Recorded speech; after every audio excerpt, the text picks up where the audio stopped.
লো সম্বাকিৰাজ কি খবৰ আপোনালোকৰ আশা কৰোঁ সকলোৰে ভাল আৰু আজি মোৰ মিনি ব্লগলৈ আপোনালোকক স্বাগতম।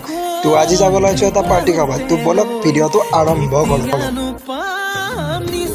আৰু গৈ পোৱাৰ লগে লগে আমাক দিলে ভাত, কিন্তু আমাৰ মৰমৰ একমাত্ৰ পেটলা দাদাক দিয়া নাই ভাত। সেইবাবে দুখত বহি আছে চশমাযোৰ পিন্ধি। আৰু দেখিছে ন, এইজনে হৈছে আমাৰ পেটলা দাদা। এইজন দাদাই হৈছে দিনত দেখা নাপায়, ৰাতি দেখা পায়। তো আৰু এইজন হৈছে বিশেষ চলি, অৰ্থাৎ ৰাতি দেখা পায়, দিনত দেখা নাপায়। কি যে কাৰ্টিং, কিন্তু আমাৰ দিনত এনেকুৱা কাৰ্টিং নহয় দেই গাইজ। আপোনালোকৰ ফালে কেনে কাৰ্টিং দেখায় কমেণ্ট কৰি জনাবচোন। আৰু আমি যে আহিছোঁ বাৰ্থডে খাব, এইজনে হৈছে নয়নমণি ডেকাৰ একমাত্ৰ ল'ৰা। তেওঁলৈ